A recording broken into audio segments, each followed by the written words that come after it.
সম্মানিত ভাই আমার, বোনেরা আমার, আজ আমরা সমাজের এমন এক পর্যায়ে আছি, মুসলমানের খাতায় নাম ঠিকই আছে, কিন্তু আমরা মুসলমানের দায়িত্ব পালন করি না।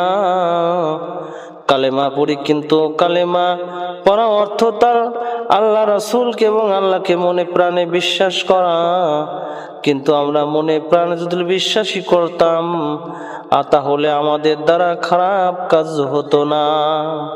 অথচ বিশ্বনবী সাইয়েদনা সাল্লাল্লাহু আলাইহি ওয়াসাল্লামের বুখারী শরীফের একটি হাদিস এসেছে, আন-নবী হুরায়রা রাদিয়াল্লাহু আনহু ক্বালা ক্বালান নবিয়্যু আসআলুন নাসি বিশিফাতি ইয়াউমাল কিয়ামাতি মান ক্বালা লা ইলাহা ইল্লাল্লাহু খালিসান মিন কিবালা নাফসিহি।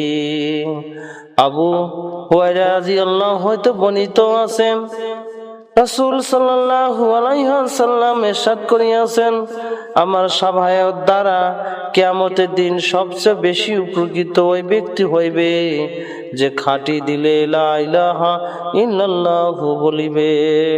ও আমার দোস্ত, আমার বুজুর্গ, হাদিসটি আপনাদের বোঝানোর স্বার্থে আমি আরেকবার বলছি। হযরতে আবু হুরায়রা রাদিয়াল্লাহু হইতে বর্ণিত আছে যে রাসূল সাল্লাল্লাহু আলাইহি ওয়াসাল্লাম ইরশাদ করিয়াছেন, আমার সাফায়াত দ্বারা কিয়ামতের দিন সবচেয়ে বেশি উপকৃত ওই ব্যক্তি হইবে যে খাঁটি দিলে লা ইলাহা ইল্লাল্লাহু বলিবে।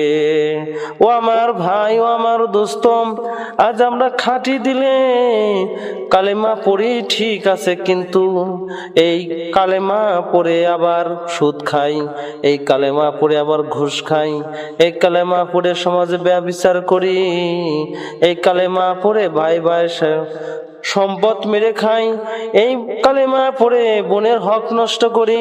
ও আমার দোস্ত বুজুর্গ, এখানে আমি বুঝাতে চেয়েছি যে এই কালেমার সত্যিকারের অর্থে যদি মানুষ বিশ্বাস করবে, তাহলে সে ইসলাম মেনে নিবে, আর ইসলামের বিধি বিধানও মেনে নিবে।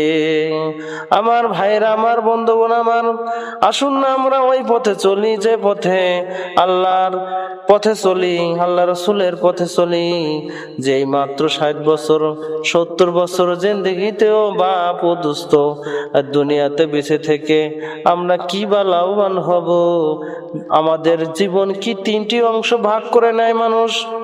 একটি হলো শৈশবকাল, লেখাপড়া করবে, তারপর চাকরি করবে, তারপর রিটায়ার করবে, তারপর নাতিদেরকে নিয়ে একটু আনন্দ মস্করা করবে, তারপরেই তো জীবন শেষ হয়ে যাবে। ও আমার ভাই, আমার দোস্ত, এই জীবনই তো জীবন শেষ নয়, এরপরে তো আর একটি জীবন আছে। সেই জীবনের জন্য আমরা অগ্রসর হই এখনো সময় থাকতে। আজরাইল আলাইহিস সালাম যখন মৃত্যুর দরজায় এসে দাঁড়াবে, তখন হাজারো তওবা পড়ে কোনো কাজ হবে না, তখন হাজারো তওবা পড়ে কোনো কাজ হবে না।